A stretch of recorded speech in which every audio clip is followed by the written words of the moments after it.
Hey folks, thank you for joining me. This isn't going to be one of my usual how-to or car modification videos. For a while now I've been wanting to branch out and create a broader variety of videos, so here we are.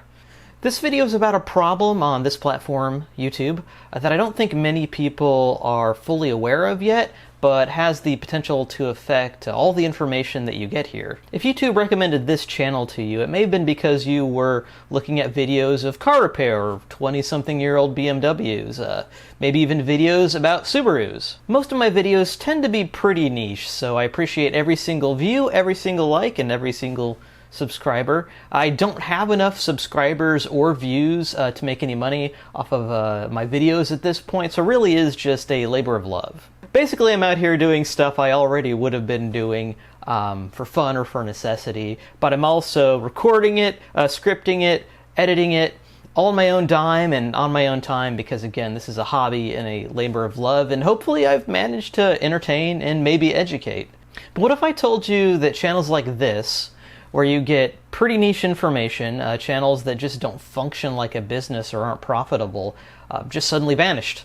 Where would you go for that info? How would it affect your use of YouTube? How would it affect your hobbies, your interests, your maintenance of your car, your home, or whatever? Now, the problem I'm talking about has been pointed out by other YouTube creators who have more skin in the game financially than I, and the creator who inspired me to create this video was Fran Blanche, who recently published a video called YouTube is Now Pay to Play. In her video, Fran describes this struggle that she's had over the years with getting YouTube to recommend her channel to people.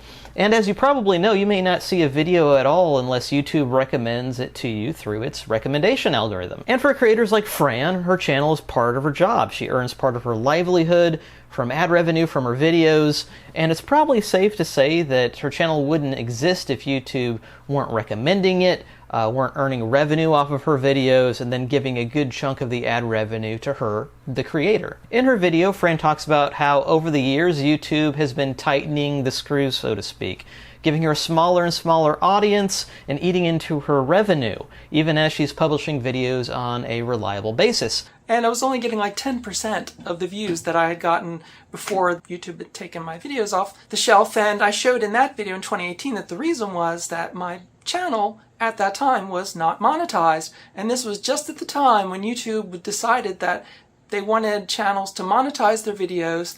And they said publicly very adamantly that no, there's no preference to monetize videos. We're not going to penalize you if you don't monetize your videos. If you don't have a monetized channel, you're going to be seen just the same as everyone else. And it's bad. It was a total lie. They absolutely totally pulled all my videos. And it was only because I monetized my channel after making that WTF video that, boom, within weeks, my views were exactly where they were before the ban. And yes, that's exactly what it was. I hadn't monetized my channel. YouTube took my channel off the shelf. And now, this year, since the beginning of the year, the same thing's happened again.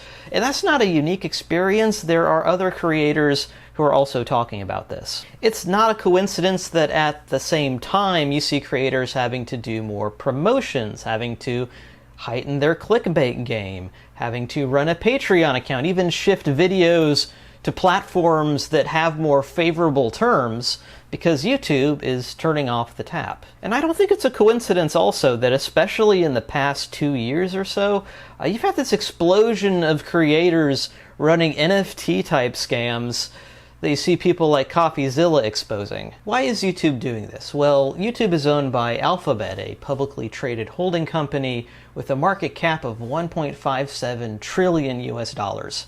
And as a corporation, it needs to grow quarter after quarter after quarter. In turn, YouTube needs to grow quarter after quarter after quarter, and that hasn't been happening. For the past 3 quarters, ad revenue has been dropping at YouTube, and it's not just YouTube having trouble attracting advertisers either. The entire advertisement sector has been in a recession as businesses have been cutting their own costs by cutting their ad expenditures. Less ad spending means less revenue for YouTube, means less revenue for creators. But according to some creators, there's more going on here. Some creators have noted that this has been going on well before the recent drop in ad revenue, and that YouTube is putting its thumb on the scale not to recommend or reward videos which may be more informative or less questionable, but for content that is more pleasing to advertisers. At the same time, we've seen policies enacted where videos with certain advertiser-unfriendly language may be demonetized, even videos that have been continuously monetized for years. I will actively follow the rules if that's what's needed. But how the hell was any creator in the past supposed to predict this? Yeah, not only does this new rule apply to all your future videos, but any video you know I uploaded in the past is held to the same requirements that were just put into practice. My South Park video, monetized for days, according to YouTube it was completely fine. Until it wasn't, I guess. So it doesn't really make a whole lot of sense. It's not as clear as these rules seem to think that it is. Also, this rule applies retroactively to every piece of content ever made, even as far back as like 2007.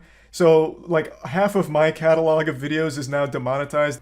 From a purely business standpoint, this makes some kind of sense. By tipping the recommendation and revenue scales to reward advertiser-friendly videos and advertiser-friendly creators, the platform as a whole becomes more friendly to advertisers, and more businesses will spend their ad dollars at YouTube. The numbers go up, the shareholders of Alphabet Inc. will see the value of their shares increase. The language demonetization policy happened about 6 months ago as the recording of this video, and since then there's been another enormous change that could squeeze creators even more. The Paid Promotions tab. So now, when you go to the content creator page, there's a little tiny little tab there for promotion, and YouTube says, well, you know, if you're not being seen enough these days, maybe you should consider paying for promotion for your channel. And so they won't tell you up front what it'll cost you to get the same views you had a year ago. But now it's clear that pay to play is the new thing. With the Paid Promotions tab, YouTube is signaling to its creators that they can cut ahead in front of the proverbial recommendation queue if they are willing and able to pay for the privilege. By opening up the opportunity to game the recommendation algorithm with cash, YouTube is signaling that it is no longer satisfied with creators merely spending their time and their money creating videos for the opportunity to collect a paycheck, but that it wants creators to make a cash payment simply for the privilege of being recommended. In turn, whatever thin veneer of plausibility that the cream of the videos will rise to the top of the recommendations based on their own merits, however dubious that assumption actually was in the first place, that is absolutely smashed because of the inevitable arms race of paid promotions. The implication for YouTube creators is obvious. If you want any chance of making videos professionally on YouTube, to make a living of it, you're not only going to need a business or some other generous benefactor to pay you for promoting some product or idea in your videos, but also to pay YouTube for access to an audience. A larger problem isn't about the plight of the creators, but about what the future of YouTube and the broader internet holds for you, the public. With videos on this platform now having to compete with actual dollars to end up in your recommendations, you can expect to be served more and more content that exists solely to sell, to propagandize, even to scam, because, again, that's what's profitable. Where before you might expect to find a niche video that teaches a skill, educates about a topic, or provides a voice to people with less financial means or less political influence, you might find infomercials, unchallenging pablum, and misleading information provided by dark money political groups. When we look at the advent of paid promotions in the context of post.com big tech, it only makes sense. A platform that started as an experiment caught traction and became more successful. The founders cashed out by selling to a major corporation, which then abandoned its more avant-garde but popular aspects, you know, the thing that made it special in the first place, in favor of returning maximum profits to its shareholders. There's other signs of where YouTube is headed as well. Unsatisfied with an entirely ad-driven business model, viewers are now given the option to remove the advertisements for a nominal fee. This is because financial markets see a recurring, subscription model as more favorable than an ad-driven business model. There's also the introduction of its own TV streaming service and the option to buy certain big-budget studio movies. All of these developments signal a YouTube that is running away from smaller, less commercial creators and toward established studios with big budgets, big names, and bigger view counts. I should pause here to point out that YouTube was already profitable before paid promotions, before its premium subscriber model, before it launched its YouTube TV service, even before it squeezed creators for monetization. In 2020, YouTube brought in $15 billion in ad revenue to Alphabet, making about 1/10 of that company's total revenue. To be clear, the changes we're seeing are not about saving a failing business, but rather they're purely about growing the stock price.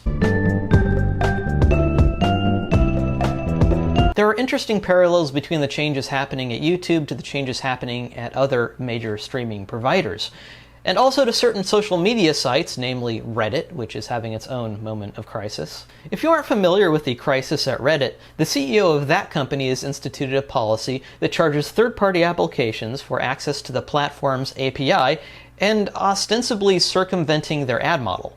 For a long time, Reddit users have been relying on third-party applications to help author posts and manage communities due to Reddit's refusal to invest in its own infrastructure and tools. This is presenting a problem for many third-party applications people use to access Reddit, and there are many reasons that people use these third-party tools to access Reddit. The first is that the accessibility features in the stock application are garbage, so if you're blind and you're using a screen reader, well, no Reddit for you if you're using the stock application versus a third-party one. The second reason is moderation. The moderation tools that Reddit makes available are complete and utter trash. The moderation tools that are made available in third-party applications are much better. Like YouTube, the current business model of Reddit hinges on an enormous amount of unpaid labor. Whether it's producing videos and uploading them to YouTube, or posts, comments, and moderation contributed to Reddit, without that unpaid labor, the operation ceases to be profitable and ceases to grow. In response, the Redditors, that is, the people whose labor make Reddit a site worth going to, organized a collective blackout of the site. As a result, vast swaths of Reddit went dark, preventing any meaningful ad revenue from being generated by those participating communities. The CEO of Reddit shrugged off those attempts, and the future remains uncertain for that business, even as it careens headlong into a highly anticipated initial public offering on the New York Stock Exchange. Meanwhile, a writer's strike continues into its 8th week as the Writers Guild of America seeks concessions from major studios and streaming providers who have been paying writers less and less, even as more streaming content is being created than ever before. Okay, Writer's Strike 101, what are we fighting for? We're fighting for the survival of television and film writing as a sustainable career, period. The streamers and studios are trying to eliminate the writer's room. They're trying to force screenwriters to write endless drafts for free. They're trying to turn late-night writing from a career into a gig job, and we're not going to let them. Writers are also striking to have some kind of protection against studios who might want to replace them with AI that is less costly than humans, but as of yet has not proven to reliably produce original, high-quality scripts. This writer's strike comes at the end of the golden age of streaming.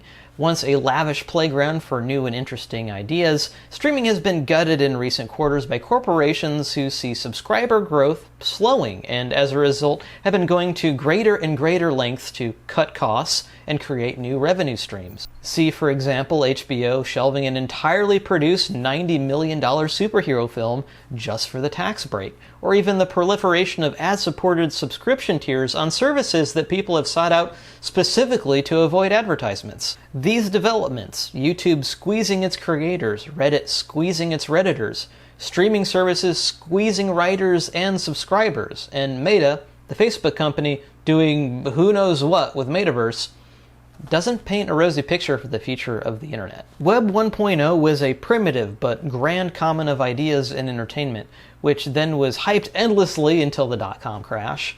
Out of those ashes came a more interactive, contributor-based Web 2.0. Web 2.0 has grown up and has pretty much ossified.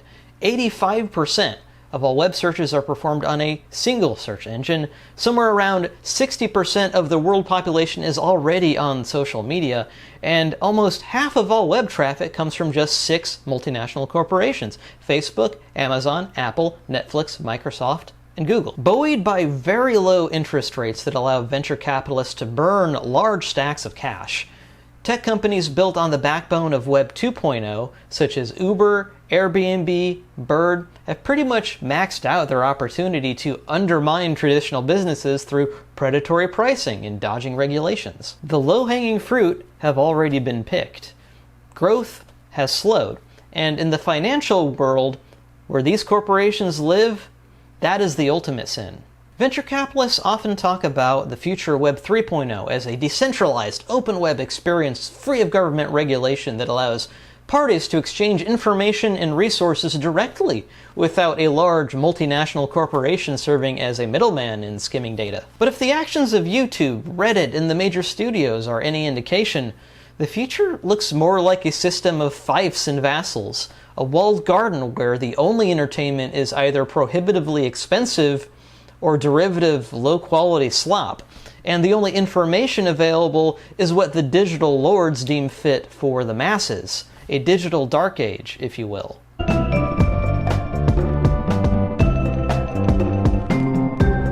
I mentioned earlier the great Redditor Revolt, which, as of this recording, is still somewhat ongoing.